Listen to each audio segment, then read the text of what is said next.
हजूर आते आते बहुत देर कर दी। जी हाँ, तेजस्वी बाबू, इस तरीके से पॉलिटिक्स कीजिएगा तो कहाँ से टिकिएगा। मतलब ये मान बैठे हैं क्या कि सवर्णों के साथ कोई घटना घटेगी तो हम घर से नहीं निकलेंगे।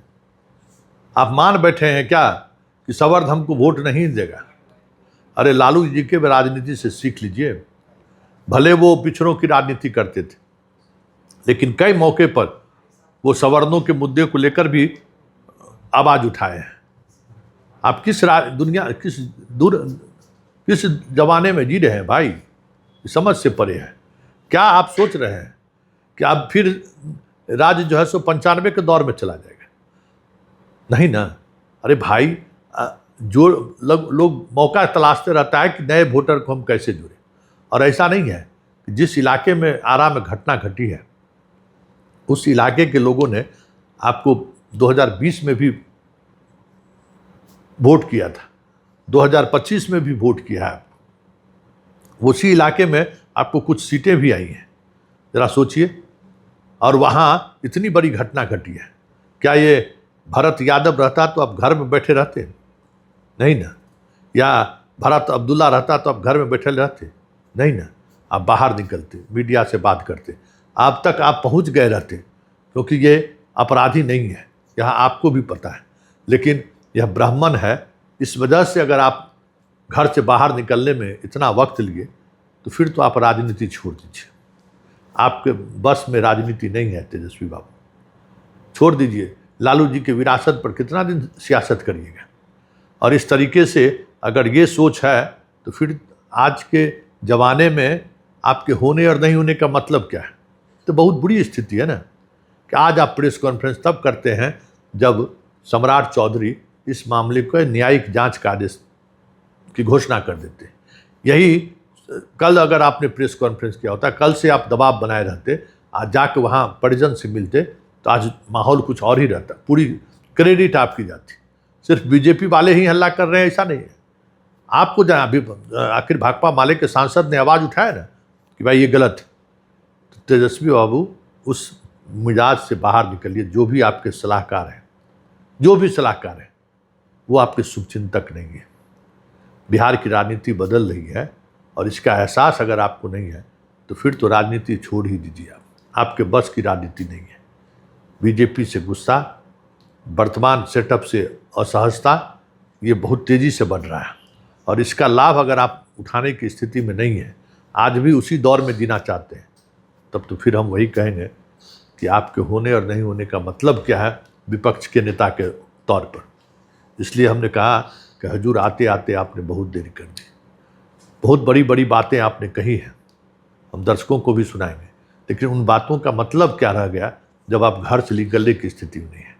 अरे कम से कम सुशील मोदी से सीख लीजिए। किस तरीके से सुशील मोदी ने नाको दम कर दिया था 2015 के चुनाव में भारी बहुमत के आने के बावजूद भी। तो आप निकलिए बाहर। निकलने में क्या समस्या है? सबसे बड़ी समस्या यही है कि आप बाहर निकल नहीं पाते। हाँ, गर्मी बहुत है, लेकिन गर्मी के बावजूद भी शील्ड एसी वाली गाड़ी आपके पास है, आपके पिताजी वाला बॉक्स वाली गाड़ियाँ हैं, कुछ भी आप ले सकते हैं। आप संसाधन संपन्न हैं, लेकिन इस तरीके से सियासत करिएगा तो ये तय मानिए कि ये सियासत ज़्यादा दिनों तक नहीं चलेगी। चलिए, लेकिन हम अपने दर्शकों को ज़रा सुनाते हैं तेजस्वी आज इनकाउंटर पर क्या क्या बातें कही हैं। फेक एनकाउंटर जो है पूरी तरीके से बिहार पुलिस ने किया है, ये तय। और ये पहली घटनाएं नहीं, इससे पहले भी कई बार फेक एनकाउंटर जो है किए गए हैं, जात को देख करके भी किया गया। और यही नहीं, पुलिस थाने के अंदर भी कई लोगों की हत्या पुलिस द्वारा जो है की गई। पूर्व में भी कई, जो गाय घाट में हुआ वहां भी हम लोग गए थे। एक जो मधुबनी में हुआ था, पुलिस थाने में किस हिसाब से पिटाई की गई थी। कई जगह जो है हत्या मुजफ्फरपुर जिले में थाने के अंदर किया गया था। या कई अनेक फेक एनकाउंटर जो है बिहार पुलिस करती है कि बिहार सरकार का खजाना खाली है, भ्रष्टाचारियों को बचाने के लिए रिशु जैसे मामलों में लगातार अधिकारियों को या तो हटाया जा रहा है या तो उन पर कार्रवाई की जा रही है। कई अधिकारी बड़े बड़े लोग जो है उनका नाम आ रहा है। रिशु वाले मामले में बहुत बड़ी मछलियां हैं जिनको बचाने की कोशिश की जा रही है। इसलिए असल मुद्दों से ध्यान भटकाने के लिए हमने पहले भी स्पष्ट कहा था कि ये सरकार कुछ नहीं करेगी, कोई काम नहीं करेगी, ना पढ़ाई दवाई करवाई सिंचाई सुनवाई करवाई नहीं, फेक एनकाउंटर्स कराया जाएगा, शहरों का जगहों का संस्थानों का नाम बदला जाएगा, सिक्योरिटी जैसे घर जैसे हम लोगों के पर जो है इशू बनाया जाएगा। ये तो हमने पहले ही कहा था कि सरकार के पास पैसा नहीं है अपने नाकामियों को छुपाने के लिए।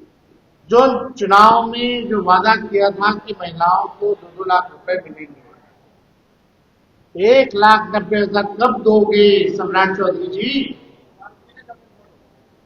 ये सवाल पूछने पे सिक्योरिटी छीना जाता है, घर तो बदला जाता है।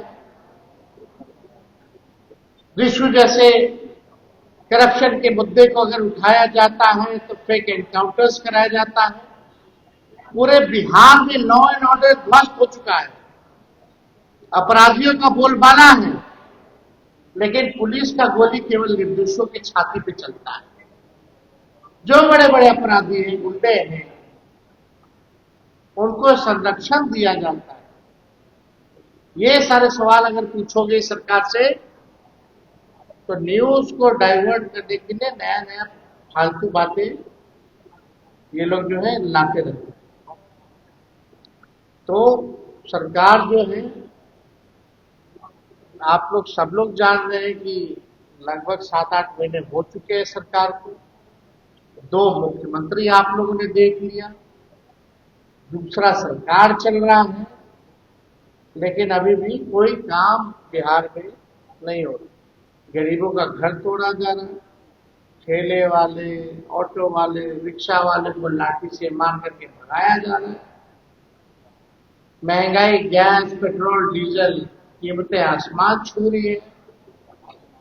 नौकरियां नहीं मिल रही, पेपर लीक हो रहा है, परीक्षाएं पे परीक्षाएं रद्द हो रही है, किसान तबाह है, मजदूर तबाह है, व्यवसायिक तबाह है, सब लोग परेशान हैं। काम कहाँ हो रहा है बताओ? एक काम तो किया हो तुम लोगों ने, केवल घोषणा पे घोषणा, घोषणा पे घोषणा, दोहरी बातें रिपीट कर कही गई है कितनी बार। ये तो यही सम्राट चौधरी जो हर जिला में एयरपोर्ट बना रहे हैं, पता नहीं कब बनेंगे, क्या काम शुरू कर रहे। तो सरकार पूरी तरीके से फेल हो चुकी है कि अब सरकार जो है एक परीक्षा ढंग से नहीं करा पा रही। अब एक परीक्षा कराने के लिए जो है आपको एयरफोर्स को तैनात करना पड़ रहा है, यानी भारतीय सेना को लगाना पड़ रहा है। तो आप समझ सकते हैं कि सरकार की स्थिति क्या है।